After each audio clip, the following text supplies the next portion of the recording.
Welcome, everybody. My name is Dustin Kircher with MHP Nation. I got my partner, Ben Dreiser, here today. What's going on, guys? I appreciate you guys following us along and showing us love on YouTube and within the free Facebook group, MHP Nation. We try to provide value and bring in guests that are doing this business so that we can all grow and learn together. Today, we got an awesome guest on our show. His name is Guy Parisi. He is within our another community that we're in, and one of the best is Sub 2. So Guy is doing mobile. He has a mobile home park in Ohio, and he'll talk a little bit more about that. But he's also doing other stuff in the single family side. And so we want to bring Guy in because he's got a park that I think is about 2 years into it, and it has some interesting stuff that he's working on with it. And so we thought bringing him in here would be a great value for all of us. And so without further ado, I want to invite Guy Parisi. Hey, welcome, welcome everyone. I'm glad to be here. Thank you very much for having me. I started my mobile home park journey. I had a friend who was into house flipping and things like that. So we used to talk about real estate all the time, just a little group. And she said, "You really need to get into mobile home parks." And I thought, that sounds ridiculous. Why would I get into mobile home parks? Well, probably 3 years later from that conversation, I am like all in on mobile home parks. I love the asset class. Like, it's definitely something that I think is great. It has pros, it has cons. I really like the park that I bought. I've learned a lot from it. And I think one of the important things is, I mean, I still have a W-2, right? So I am still working a full-time job, while managing a mobile home park. And I'm in Washington State, and my mobile home park is actually in Iowa. And so I am doing that remotely, and that has challenges and that has risks. But I've overcome those, and I think it's something that anyone can actually do. There are definitely things that you definitely need to go visit. I'm not saying it can be completely hands Yep. off, but you don't need to be living in the park itself. You don't need to be, within an hour's drive away. Um, and so I've been loving it. So, and I have short-term rentals, I have long-term rentals and stuff like that. But if I were to pick an area of focus, it would definitely be the MHP space. Nice. So you're saying you're basically you're in Washington, your park is in Ohio. So you have to have some kind of management that's out there. Can you talk a little bit about what your management structure looks like for your park? Yeah, and so that can be a challenging thing for people to kind of wrap their head around. And I think an important thing that people need to understand is that when you're looking for a park manager, you are really looking for someone to effectively, like, post notices on doors, talk to residents, Mm-hmm. and then sometimes talk to contractors that you have on site, like help things happen. So it really isn't a full-time job if you have a smaller park. So just kind of level set what things we're talking about here. My park is 38 spaces. When I bought it, 17 spaces of those had homes on them. Oh wow, 17. That's it. Yep, exactly. So I bought it as a value add park. That Yeah, for was that sure. was the that was the entire idea, was to do a force appreciation. That's a whole nother story about learning how value add can be trickier than you expect. But anyway, first things first. I don't live in the park. The previous owner did, and so that was that was the only park owned rental I had, was the owner, because they sold me the park with all the park owned with all the homes, including the one they lived in. And so they just rented it from me until they moved out, and so they ended up moving to Arkansas. So that was, so I've sold that one since. But first step first is I got to get a park manager. And so you kind of send out notices and you kind of say, like, what is this going to be? We try not to use the term manager. I mean, I use it in conversations like this so everyone knows what it is. Manager can have legal complications. So we actually refer to the job title as greeter. So they are the park greeter. Just in case you're in a sticky state where they say, "Oh, you're a manager." Well, in that case, you need to be salary, right? And some other legal ramifications there. Interesting. I haven't Yeah, heard that before. yeah. I live in a blue state. What can I say? Yeah. So the We all it, do. Yeah. We're in California, so okay, yeah. So there you go. Yeah. I wouldn't be surprised if it was a California law, to be honest. So anyway, so I sent out the applicants or the applications, and I only really got one person to reach back out to me. So sometimes it can be a little bit of a trick, but you Mhm. only need one, and if you don't get any of them, then you start asking, right? And I think the best way to do it is to kind of when you go and view the park for the first time, you want to take a look at the quality of each of the houses and things like that. And so the Yep. people that are really keeping up good quality houses, like they look like they've got their stuff in order, they keep a good home, those are going to be people you want to peg, right? To say like, hey, would you be interested in this? Yep. Um, and then for a smaller park like mine, again, I consider anything under 50 small, right? So that's small. If it's under 20, I consider it tiny. Yeah. So for a small park, it's not a full-time job. I let everyone know that, so, they get paid, just a small amount of money. Some people do like free lot rent and stuff like that.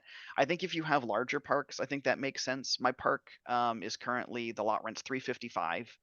And for the amount of work this is, because I really think it's like 2 to 3 hours of work a month, maybe. It didn't seem to make sense to pay close to $400 for that. Yeah. So we worked out something separate. But anyway, so and it's had its own challenges. The people who apply to be a park manager, they really like being sheriff. And so sometimes you have to coach them through the fact that you don't need them to be the one that's screaming like, you need to get this cleaned up or it's a Yeah. violation, blah, blah, blah. So it's like, no, you need to work with people, right? Like that's the. Yeah. So anyway, so it's some interviewing and stuff like that. But once you get one in place, it's pretty easy. And then, they're just doing the mail and nails, and then they do a video, right? Again, I'm in remote, so one of the requirements of the park manager is that they do a drive through of the park. I send them a GoPro or something similar to a GoPro, and they basically videotape the park every single month. And so that way I can view what the park looks like Nice. every single month. That's smart. That's awesome. And was it the guy that responded to your letter who's actually currently still your park manager? Yep, yep, yep, yep, Also, it absolutely. all worked out. And can we actually go a step, if you feel comfortable, running us through kind of like the numbers, what prospecting you did, that this deal came across your desk, and kind of how the acquisition played out? Yeah. So for this particular park, and it's been a couple years, so I'd have to kind of refresh myself a little bit. But the way I was taught in how to value mobile home parks is that you want to look at occupied lots, Mhm. and that's how you value the mobile home park. And I think that you guys being in the space for a while, you know that there's a lot of parks out there for sale and they ask for absolutely ridiculous prices. Yeah. And I think that one of the Based things on that's pro forma after you based on pro infill. Yeah. forma, right? Yeah, that Yeah. you might make money one day once you get the park fully filled and you've Yeah. raised the rent 700%, right? Like, okay, cool. And I think that it's important to recognize that a big difference between a single family home and a mobile home park, is that you are buying a business and you need to treat it like a business. So what you're buying is an income stream, right? Yep. So, and that's the difference because a single family home, that could be where someone lives, right? You could sell that to someone who's actually going to be a long-term resident there and stuff. So it has intrinsic value, because they really like how the chandelier was done or the nice woodwork that was done, right? There's a whole lot of, things that people can buy homes, that, intangibles, right?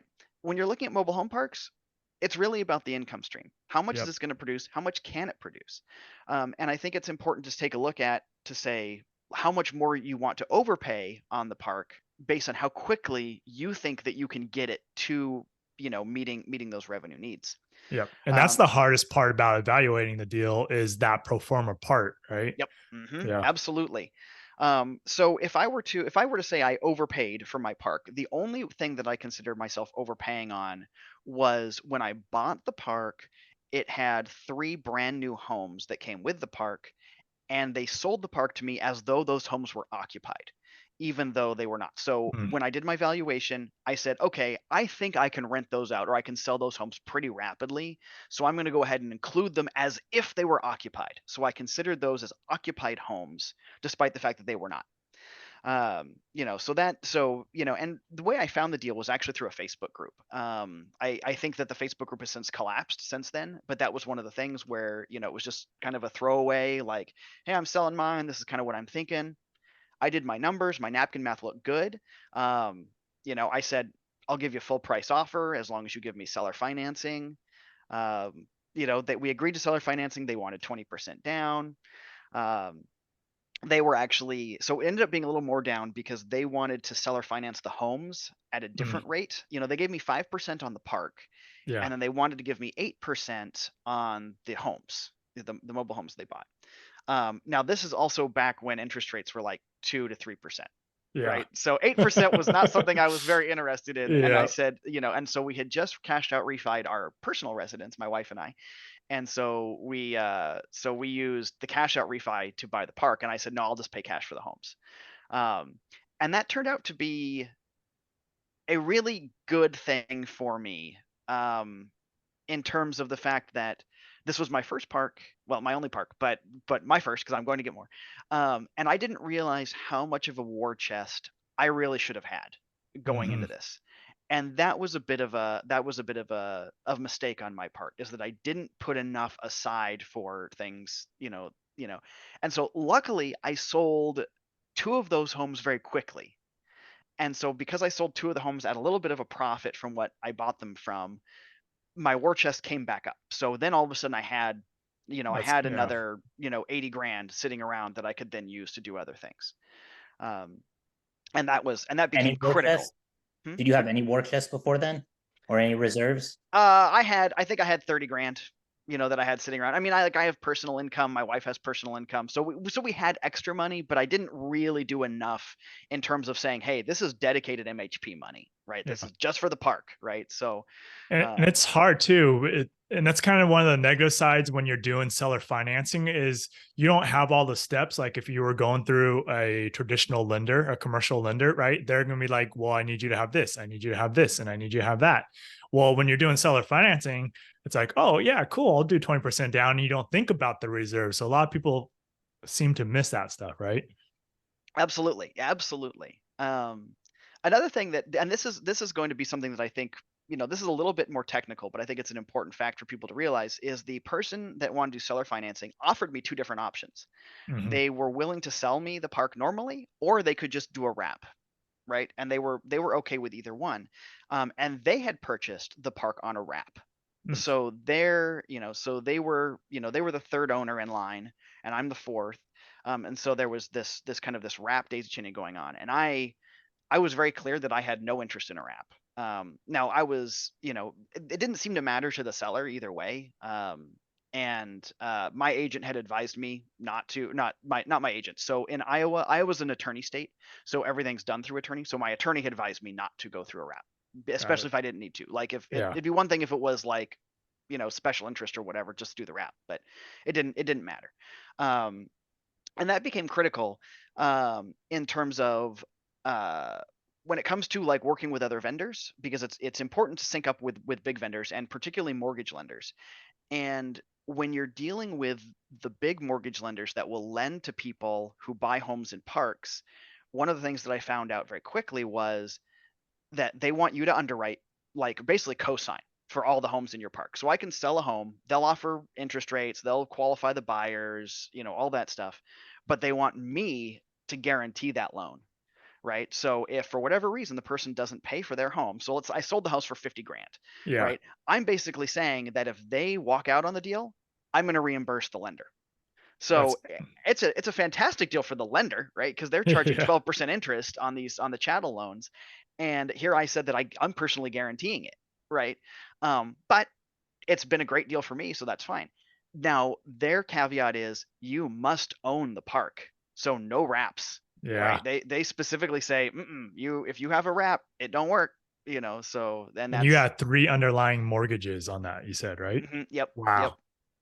Yep. So anyway, so we got it all squared away. But that's something. So if people are looking at buying in wraps, I would caution against it, that there are pitfalls for wrap. Sometimes it's the only way you can do it, but there can be pitfalls if you go for the wrap, because a lot of the people that you work with, they will want to know that you own the land, so they can use that as collateral debt for their programs. Interesting. So you're you have 38 spaces. You started with 17. You are now what, 2 years into this now? Yep. So now 2 years into it, and so 2 years into it, I have since added 3, 4, 6. I've added 6 homes Okay. on sites, and then I've added 3 RV spaces to 6 the homes. yeah. Um, Nice. yeah. Mhm. And how'd you go about doing that, adding the 6 homes and the 3 RVs? What was kind of the Yeah. process that you went through? Yeah, this was a bit of a misfire, and this was something that became problematic. And that's so when I went through and I learned mobile home parks through Frank Rolf's Mobile Home University, right? So that's where I learned Nice. how to do it. And one The of the 5th things, largest owner, yeah, right? absolutely, yeah. Yeah. And he's a fantastic guy. I love Frank Rolf. He's amazing. And but one of the things that he pitched was that you have to get in with the 21st program, 21st mortgage, and they help you Mhm. do floor plan financing and all that kind of good stuff. And so I was all ready to rock and roll with that. Well, COVID had hit, Mm. and that changed a lot of things. And 21st program changed so that in order to be included in the program, you had to have 50 sites. And I didn't have 50. And so Mm. I was not eligible for their floor plan financing. And that wrecked my plan Yeah. completely because I didn't have any money to buy homes. So, and for those of you who don't know, floor plan financing is when you go through a program and they basically give you all the lending for the home. And then when you sell the home, they take their profit from the proceeds of the home sale. So it doesn't cost you anything to put the home on your lot. Um, that's not entirely true. It doesn't cost you anything to put the specific home there. It costs you a lot to put the deck, the AC, to Yeah. set it, but the transport and everything they floor plan, they take care of. So it's very similar to like a car dealership in that Yep. regard. And so, but I was not allowed in the program, right? And so that ruined everything. So luckily I sold those homes, and so I had some money sitting around, and with the money I was able to start looking at used homes, right? So buying used homes and rehabbing the used homes, and every single one of those has been a horror story. It's been awful. But you learn, right? And you learn new things each time you do one. And since then, since things have changed, 21st has opened back up again. So they no longer have the 50 park threshold. Nice. So now I'm part of their program. So the 3 homes that I just brought in are with floor planning through 21st. So Nice. Nice. What kind of model homes are they? so I brought in 2. So they're Clayton True, Okay. and then an Adventure Homes. I think it's it was called the Elation before, but now I think they have a cheaper version. Got You it. know, And and that what's was the the other. cost? I'm Yeah, sorry, go ahead. yeah, that was the other big thing, is that when I bought the park, you could get one of these mobiles for, I think I bought them from the owner for, I think, 35,000 a piece. Hmm. And that's about what they were selling for. And then by the time COVID really hit, I think I was quoted 60 on Yeah, every single home. it's crazy. So I Yep.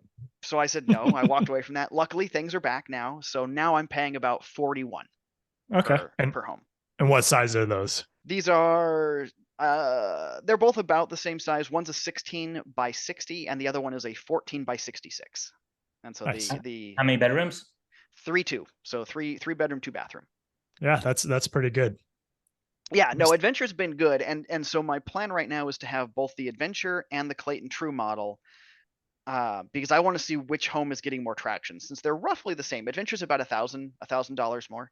And quite frankly, the only reason it's $1,000 more is because where they produce it, is much further away. So the Mhm. the the freight on the Clayton, I think is like 5,000, and the other one is like 8,000, Yeah. for the freight fee, right? So that's the only reason there's a huge difference there. But I want to see which of those 2 models sell better, because I personally like the idea of a 16 wide as opposed to a 14 wide, but we'll see if Hmm. that bears out, right, in the sale, right? Nice. So Yep. whichever one sells first, those are one I'm going to order more of. And Yeah. so, because they'll both be about the same price. Dustin and I had a conversation the other day talking about when people say they have 38 pads. Did all 38 pads that you have actually have all the hookups in place? did they market it properly, or did you have to actually add any utilities to those empty lots? They all had what I would consider sufficient utilities.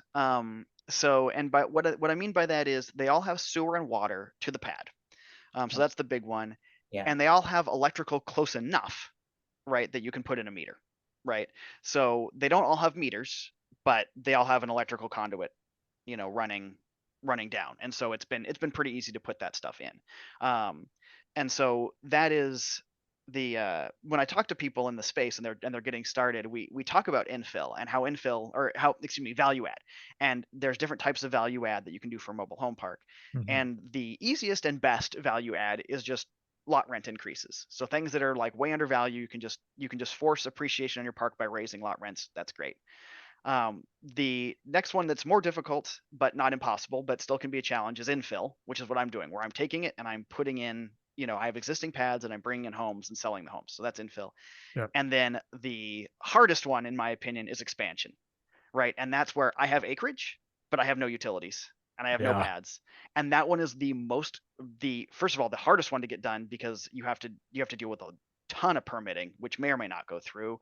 You have to put in utilities, which are always very, very expensive. You have to have site plans. You have to have all kinds of crazy stuff. So, a lot of the ones I underwrite because people, are like, "Oh, you're a mobile home park guy. Let's talk about this one." And Yep. they're all blue sky, right? Oh yeah. It's oh, there's 6 homes, but there's 25 acres. And I'm like, great, cool. Yeah. So And so we never actually found this out, but are these tenant owned homes or park owned homes, or is there a they're mix every 100% park? tenant owned. So Okay, I use nice. what I call the parking lot model, right? So there's 2 models. Yep. So I call one parking lot and I call the other one horizontal apartments, right? So the parking lot model is my particular favorite. And I think that the industry itself is kind of split on which way they would prefer. I think more people tend to lean towards parking lot model, Mhm. but there are definitely diehard people who think that park owned homes and rentals are the way to go. And I will tell you right now that the cash flow from a park owned home model is fantastic. Like it is absolutely beautiful, amazing cash flow as long as you can handle the maintenance. Yep. And I think that's what really separates those 2 models, is the maintenance and kind of budgeting how you want to do that. And if you don't have like a real crackerjack maintenance person, the park owned home model will kill you, right? Yeah. So And you gotta really worry about the year of the homes too, right? Because absolutely. if you're buying some 70, 60 stuff, good luck to you. Yeah. It's like mobile homes. Everyone talks about how difficult mobile homes are to fix. Mobile homes aren't difficult to work on, but finding someone who knows how to work on them is near impossible, right? Because you Mhm. can't just hire a GC. A GC comes in and they're like, "Oh, I need to fix this stuff." It's like, "So where do I put the stud and how do I do this stuff?" And it's like, "No, no, no, you can't add this stuff. You can't add weight. So Yeah. stop trying to Yep. put wood in." And so that's been a hard part is finding contractors that really know how to work on mobiles. Yeah, nice. And then And then the RV spaces are on a few of the different pads that you Yeah, have. yeah, RVs. I mean, RVs are easy, right? So that's the thing is like for infill, and there's demand for it. So for RV spaces, that was quick because I have a bunch of vacant land, and I already have all the hookups there, right? So it was easy enough just to put in a hydrant and put in a 50 amp. Basically put a 50 amp in next to my 100 amp because we have gas, so we use 100 amps mm, on our stuff. Although I would recommend 200 for anyone who's adding electrical. I would recommend 200. Um, as opposed especially to with the 100. newer stuff now that's got all Yeah, the gadgets and gizmos. Yep. yeah, absolutely. And so anyway, so I have my 100 amp circuits, but then I'll add 50 amps, next to it. They'll just put a 50 amp thing next to it, and then the RV just backs in. You probably should do more. Like I kind of did this on the cheap just because I just needed stuff, and people were beating down my door to park their RVs in the area. We have a lot of what I call nomadic workers. They'll come through Iowa just to do, farm work, or Yep. they'll come to work on major utility work that's going on in their infrastructure stuff. So they're just there for 3 months. And so everyone's beating down my door. So I was like, it's not a great spot, but park and you have all the stuff. And they're like, hey, if You it's already got got water, it. if it's got sewer, like Yeah. I'm good. And so yeah, so those were really cheap to put in. But again, if you're going to do water, and I actually had to get rid of an RV spot because the old owner put in the RV spot, and he basically just attached a garden hose to the riser, which is great until you're in Iowa and the wind chill's at -2. And it you know freezes. Yes, right, exactly. So make sure when you're putting in your hydrants, you're going down to frost depth. Yeah, interesting. So, I mean, so you got it going, you're moving, you got 6 homes in there now, 3 RV parks. What is the biggest struggle so far that you've seen with it, doing this? The biggest struggle, I think the biggest struggle is time, right? Is that every single project that I have started here, I'm like, this will take a month. And I don't think I've had any project that I thought was going to take a month take less than 7. It's just absolutely insane. There I have a calamity of errors going on with an electrical, thing that I need to get fixed, and it was going to be, oh, they'll be out in 2 weeks. Oh, well, then the ground froze. So we had to wait until the ground thawed. Now that the ground's thawed, they put the thing in the wrong spot. Now they don't want to do overhead power. They want to do underground power. They started underground power. They broke my sewer lines, right? Oh, Like and so it's just one thing after another. And it's just, when will this end? So everything takes more time than you think it will. That's the big struggle, and of course, time is money, and that's one of the reasons. That's one of the reasons why you want to make sure that when you buy your parks, you want to buy them in a position where you can float it, right, mhm, or it produces income on day one, right. I think that's really really important. And if you're looking at buying a new operator park and there's like one that you're like, oh, it'd be great as long as XYZ. Look, if it's not making you money day one, I would recommend waiting. Just absolutely. find one that you don't have to pay out of pocket for. Because even this one, which I bought and it made me money day one, I was still paying out of pocket because I think the first month I bought it, I had a $7,000 water leak, in my park that went undiagnosed. And so, Mm, great, okay, cool. Well, that's my next 6 months of profit. That yep. that just So anyway, so that's the hard part is everything takes time, and it takes longer than you think. So budget time appropriately. So are you basically taking the way you're growing your park right now is kind of more of an organic approach, right? Are you taking the proceeds from what you're making and then building it out as you have that capital available? Is that what you're That's doing? correct. Yeah. And so that's how I had to do it because I wasn't part of the floor plan financing. Now that I've just gotten that floor plan financing, I think it will propel my growth as long Good. as I can as Nice. long as I can sell those homes rapidly. Yep. Because again, I've got a pretty good credit line with 21st, but they're basically saying, hey, these are the homes you get right now. We're not giving you any more until we Until see you, what your sales activity looks like, which makes sense. I mean, I don't yeah. want to be underwater in homes. Yep. Nice.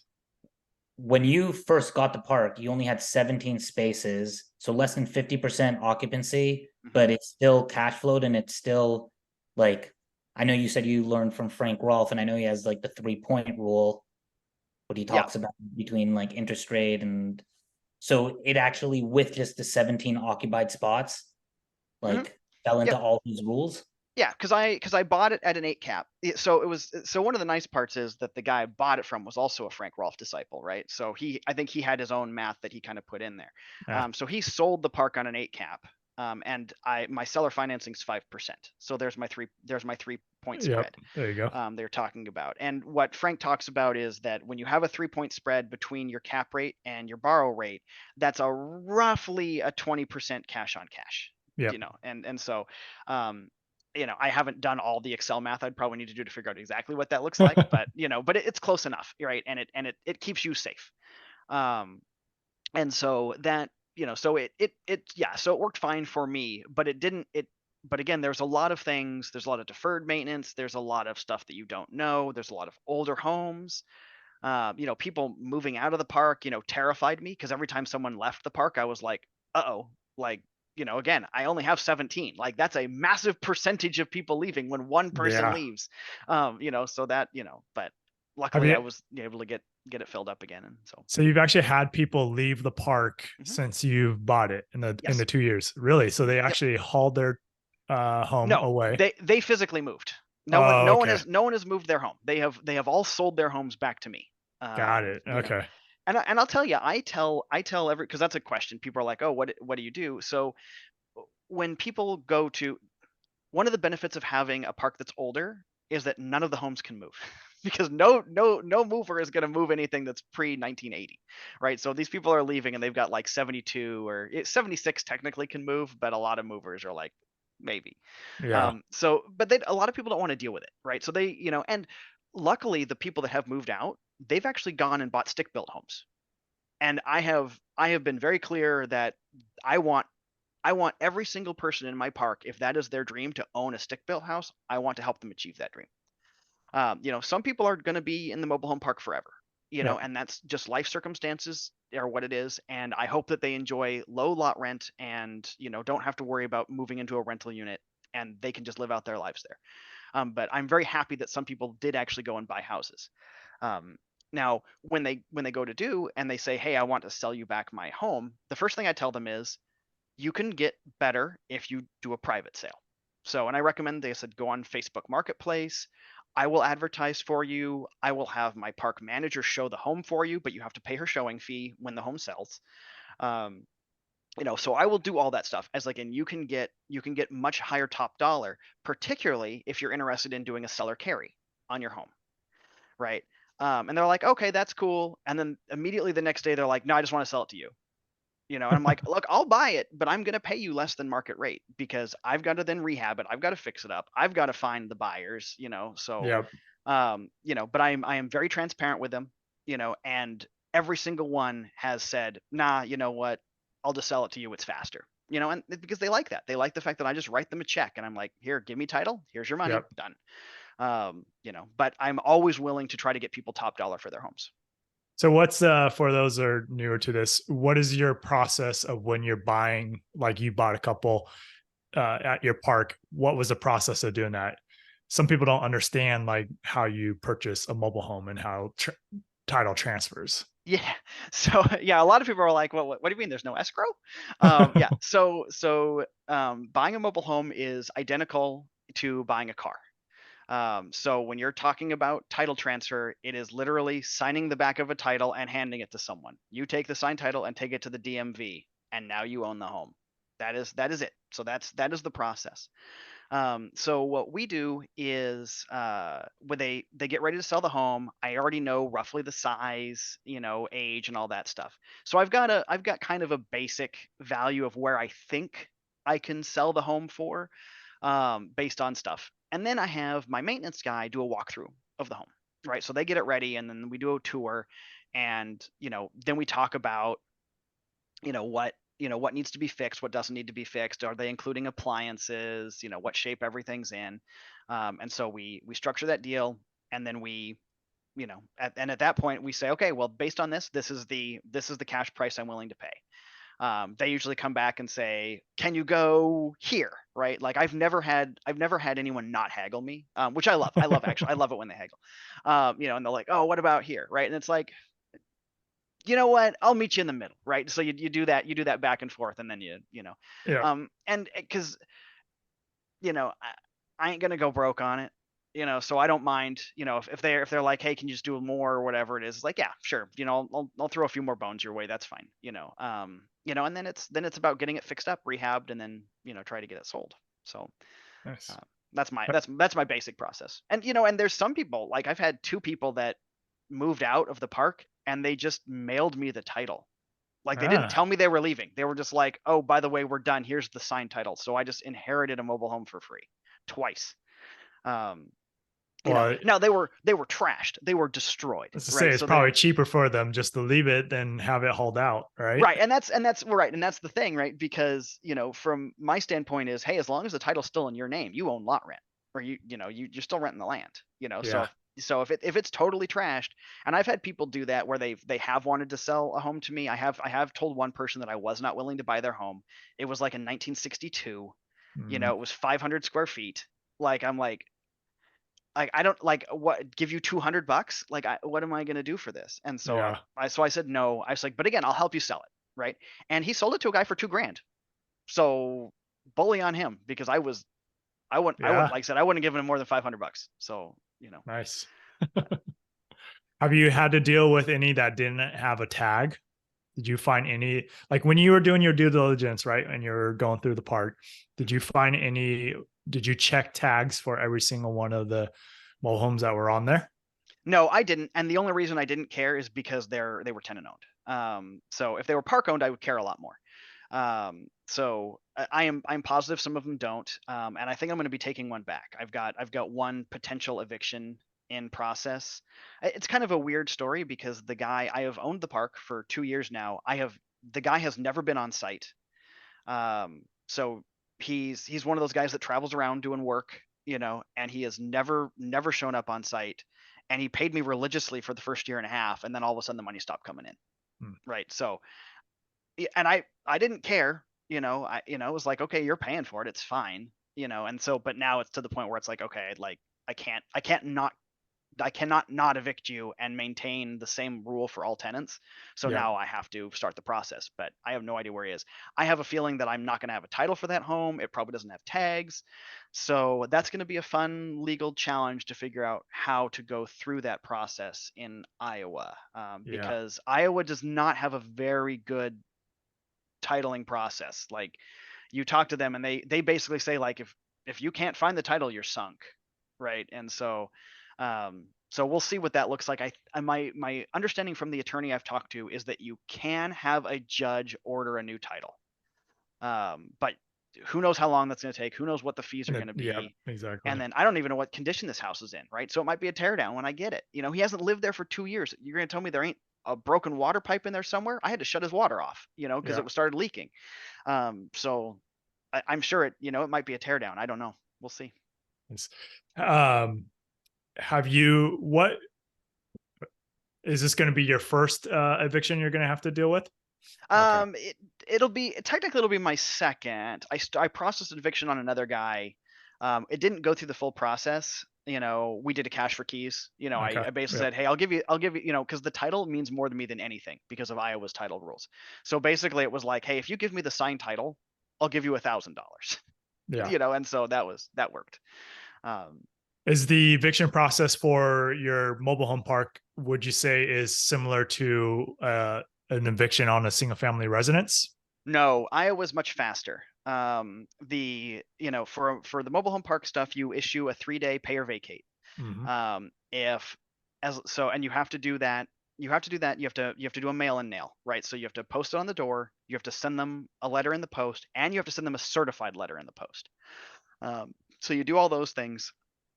Once that's done, we usually give them about 7 days, as opposed to waiting the 3-day. And after that, you can get the sheriff involved, and the sheriff basically will show up, and the sheriff says you have 24 hours. And if That they're is not gone, the super sheriff comes back quick. the next day. Yeah, it's in Iowa. It's very, very quick. So it's Wow. 2 weeks, and under 2 weeks, you can get somebody out. Yeah, exactly. For non-payment. That's correct. For non-payment. Wow. Now, and again, I will stress that that's like my last, right? Like, again, I would much rather, because people are like, well, what if they pay? What if they pay at the last second? Good. Yeah. Because at the end of the Yeah. day, I don't want to deal with it. I want them to stay. I want them to keep paying it. And I try to work with people as best as I possibly can, but it's, but if you get more than 1 month past, like, I always have to do the notices so that I have the legal track record, Yep. and then if they're a month past, I'm like, all right, I have to notify you again, and we are going to start this process, just because if you give people, leeway, they start to Hmm. realize you give the leeway, which is just Well, unfortunate, but yep. that's It's how it like you is. said, it's a business, right? And I think we're all in this for the business aspect of, that's why we're in the commercial real estate space, right? Right. We're coming from doing the single family, and now we're doing the business or doing the mobile home parks and RV parks because it's a business aspect. And if you don't treat it like a business, well, that's really going to hurt you. And it's, um, yeah, you can't make friends. I mean, you can be nice, but you don't want to become the buddy Right. at the park, right? Right. Precisely. Yeah. Yeah. Oh, Yeah. And in fact, I would caution, like, all the residents know who I am, which is probably a newbie mistake. So they know that I'm the owner. I think that it's a better plan to not let people know that you're the owner. Even the park manager, you shouldn't let know that you're yeah, the owner. You should let them know that you're like a regional manager, yeah, and that you answer to someone higher up, just to kind of, keep that veil of privacy. yeah, absolutely. I do that even on my single family stuff. I have it's all being managed by a property manager, but every once in a while, if I'm there, I go by and check it out. And if someone sees me, then I work for the property management company or I work Yeah. for the owner. Yep. You always work for the owner. Yeah. Yeah. Let me go ask the boss about that one. I'm not Right, sure they're yeah. going to like it. Yeah, precisely. Yeah. So newbie mistake, but it is what it is. It hasn't bitten me yet, but I definitely am like, okay, I probably should have done that differently. Nice. And the property manager is the one posting the 3-day notice for you, correct? That's correct. Yep. Yep. So Okay. they pay they tape it to the door and take a picture. Amazing. And then for the units that you're actually taking back, whether it's through cash through keys or eviction, so you actually spent the money to rehab those units and then resell them again? Or did you just sell Sometimes. it as is? So I'll do both. So it depends on what I've got going on. So right now I have a good crew that's doing rehabs for me. They're more expensive, but I'm learning that it's worth paying for good You work. give. Yep. Yeah, exactly. Because my handyman was doing some of it, and which was cool. But one project that was going to take a month just finished 13 months later, right? So it's been a while. Yeah. And but again, he does good work, and he does good handiwork on the site. But rehabs I'm gonna farm out to this other group. Anyway, I'm okay taking on one rehab at a time. So I have a rehab that they're currently doing, and then I got this other one back. And this other one back with the cash for keys, it was trashed. Like, it was disgusting. It was gross. And everyone's like, "Oh, you should tear it down." And I'm like, Facebook Marketplace, $500. It went through two separate owners. The first owner bought it, and I actually had kind of a lenient program. So it was $500 to buy it. I said, you can't live in it until it's fixed, but I will not charge you lot rent for 3 months while you're fixing it up, as long as you show me progress pictures. Mhm. So they did some progress, but it started to slow down, and then they said, I can't complete it. So they sold it to someone else. Someone else, they fixed it up good enough, like within the first couple weeks. So that they were like, I was like, okay, and I care mostly about the exterior. But this one had a lot of mold issues on the inside. I said, you got to fix that, because I can't be having you live in that. So they fixed all that up, and so now they're doing okay. So that one I just sold, on for the cheap, instead of rehabbing it. Now, a word of warning on that is that people who are willing to buy and live in homes that they bought for $500 are going to be the most problematic, Yeah. right? These are people who are very, very hand to mouth. They don't save. They often have very, very unsavory pasts. And I run criminal background checks on everyone. I tell everyone, I'm going to do a criminal background check. If someone comes up, it's a yield sign. It's not a stop sign. I do have certain rules that I do follow, that I don't allow certain crimes in the park. But if you have some issue that happened 5 years ago that was minor, I don't care. But anyway, so people who are buying cheap stuff, I will say that that's something that you have to watch out for, is that definitely do your background checks. And things like that. And know that that person may stop paying in 6 months. Yeah. But that's okay, because hopefully then the other rehab will be done, and if I get this one back, then I can use this one for my rehab project, right? Like, so it's just it's about just keeping the funnel in, I guess. As long as you have the funnel going, then you're okay. Yeah. Have you thought about doing a rent to own or a seller financing on the deals that you take over? So because I'm part of PEP, Performance Equity Partners program, so 21st and PEP both have really good chattel loan financing for my end buyers. And PEP is particularly nice because they don't use credit score as a factor. So I can advertise that to people. I can say, we do not use credit score. Yeah. Now, there's a little bit of a smoke and mirrors there, because they 100% check your credit, right? Because we're still going to be looking for evictions, collections, and stuff like that. We Yeah. just don't care that you have a 400 credit score, right? And so, but their big thing is stable work. You have to have 2 years of stable employment, and you have to make about roughly double what the home plus lot rent is going to be. So that's the big one, is this: do you have work history? Do you make enough money? And so because of that, I haven't had to seller finance anything. One of the homes I brought in has a bonded title. And that's another learning process, is now figuring out what the hell a bonded title is. I can't finance the bonded title, so I will have to seller finance that. And so that's going to be a process. I will be seller financing that. What is bonded title? Bonded title basically means that you have a title, but no one is sure if you're legally allowed to have that title. Right? There's some vagueness on whether or not that was legally transferred to you. It's kind of So like quick claim deeds and all that stuff, and they can't get clear title right.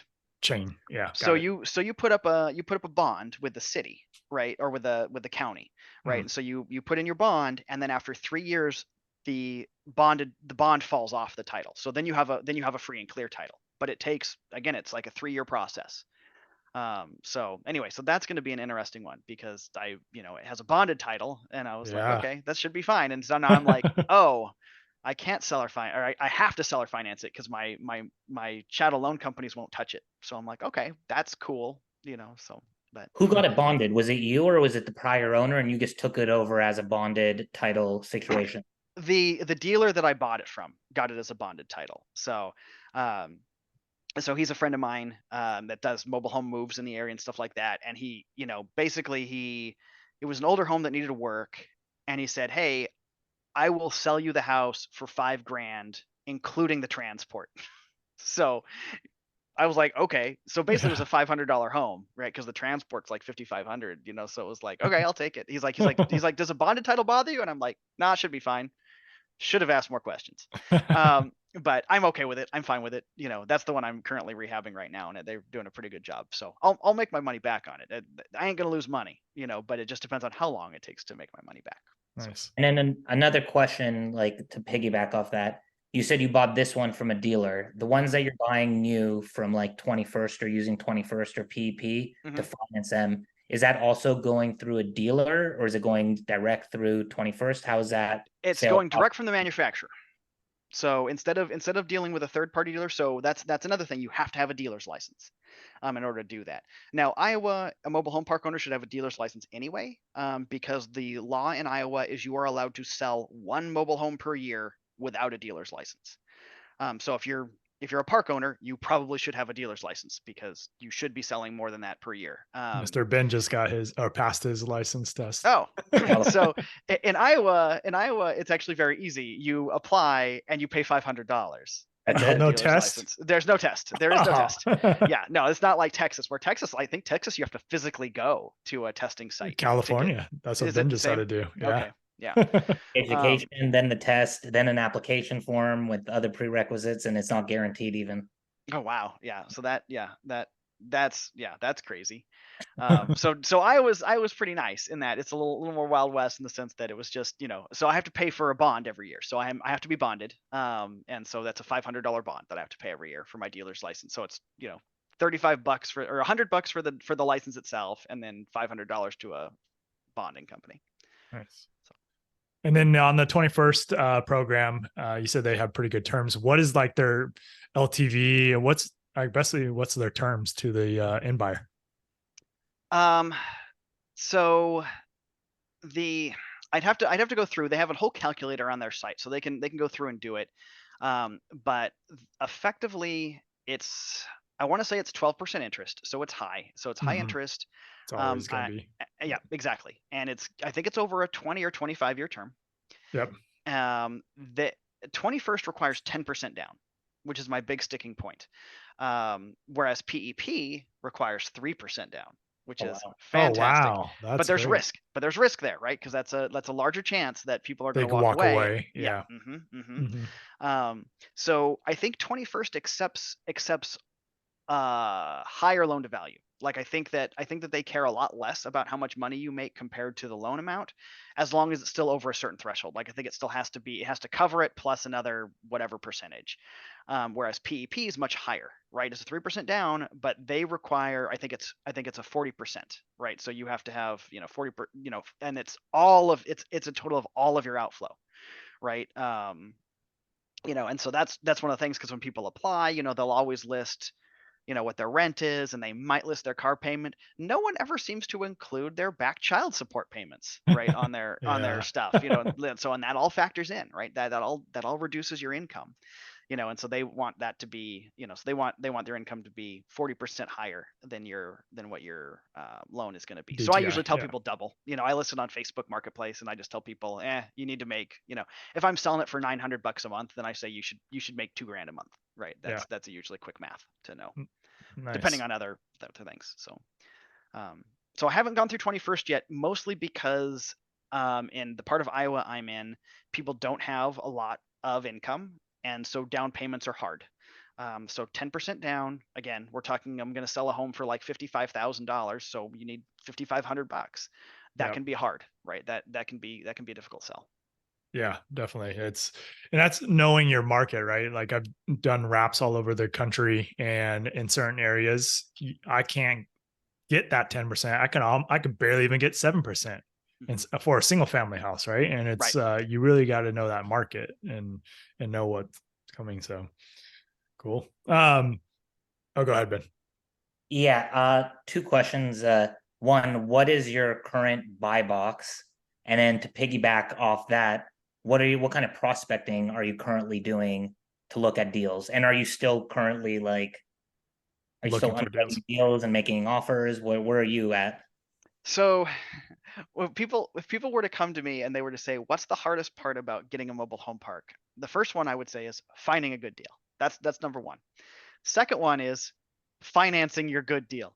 That's the one that's hard. And so what I need to do a better job of now is getting more ins with private equity partners, private money lenders, and stuff like that. I need to get better there because I've effectively tapped myself out, right, for this. The park flows cash, which is great, but it's going to take me years in order to build up my war chest again, in which I can go to buy another park. Yep. So, and again, as part of the different programs that we're in and stuff like that, it talks about like, lenders are going to be important, but it's finding those second position lenders super hard, right? And the private equity partners and stuff like that. So I've got a couple, but anyway, so that's where I really need to spend my time, because I do look at deals, but I want to make sure that I have people that I can bring that deal to first and say, hey, how can we partner on this? How do we, how do we get our money to get our down payments in and stuff like that? That said, how do I do my prospecting? Right now, it's a lot of brokers. I'm on a lot of broker emails, and so I just got a broker outreach that he's got 3 pocket listings in Ohio. And so, let me know if you guys want to take a look at those at some point. We can talk through them. I'll give them once over first, because if I, a lot of times the stuff is trash in my opinion. Yeah. But I'll look it over, and if I think there's anything there, I'll let you guys know. But anyway, so that's where I get a lot of it. People post off market stuff. Wholesalers can be good. And a lot of times, good and bad, because I find that a lot of wholesalers have no clue how to value this asset at all. And so they can provide you very good under market deals. Yep. And because the seller is just trying to get out or something like that, and so they just threw an offer out, and then so that can happen. The thing, and this is, I haven't done a wholesaler before, and so I think the thing that terrifies me the most about buying from a wholesaler is the inspection period. Because my contract, when I submit a contract to someone, I basically have a 90-day, 45-day inspection, 45-day finance, that I put in mine. Whereas no wholesaler they want 10, Yeah, maybe, exactly. and so it's like, As is, no inspections, do all your due diligence before. But a lot of wholesalers don't realize the amount of due diligence you put into a park before you even. Yeah, precisely. And I have an entire due diligence book on mobile home parks, and it's like 30 days worth of due diligence and stuff like that. Nice. And so, and so it's like you go through, but you do need like 30 days. So unless you're really sold on it and you think that you can handle the earnest money, risk, but anyway, so wholesalers can be hit or miss, but that's true with anywhere, right? I think often more miss than hit, but you got to turn over all the stones to get the diamonds, right? So, but there's that, and brokers, are the big ones. And, I look at stuff on Mobile Home Park Store, but, a lot of that's for sale by owner, and they're real pie in the sky. So there's a reason they're doing it for sale by owner. Exactly right. Exactly right. So. Nice. Is there a threshold as far as number of units, utilities? Are you like discounting deals right away if they're? Yeah. So I won't look at any park that's under 20. I probably should stop looking under 50 to be frank, but but I won't look at anything under 20 units. That's too small, and the reason is because your overhead expenses, like having a manager, right, having an insurance policy, having this, all these things are going to be fixed costs that are going to be significantly higher percentages because your park is so small. So that's kind of my thing. Um, I everyone always prefers city. You always want the city sewer, city water. Skeptic doesn't scare me. Packaging plants don't terrify. No, sorry, packaging plants terrify me a little bit. Lift stations are okay, and I will not touch a lagoon. I won't do anything that's a sewage lagoon. Yeah. Too heavy of a lift. And I generally, unless the asset is cash flowing, right? So there's one park that I was looking at that I'm shopping with a couple people. If the asset is cash flowing, I will look at a park that has expansion possibility, but it has to cash flow on existing asset. I'm not going to buy it with the blue sky being my only exit strategy.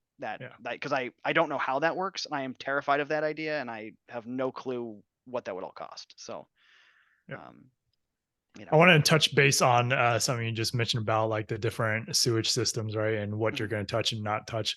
I feel like that is something that if people are getting into the mobile home park space, really need to learn the different systems and the risks behind them, because that can drastically change what your capex needs to be and your reserves need to be, and also your monthly expenses. Like you can have a septic system with a leach field and you pump it every 2 to 3 years, or you can have a septic system with a tank holding, right, and then you're pumping that like monthly. And so the problem with that is now you got to put that into your monthly expenses, and that could make or break your cash flow. So I just wanted to spotlight that, because you did mention like, yeah, the ones you're talking about, they are scary.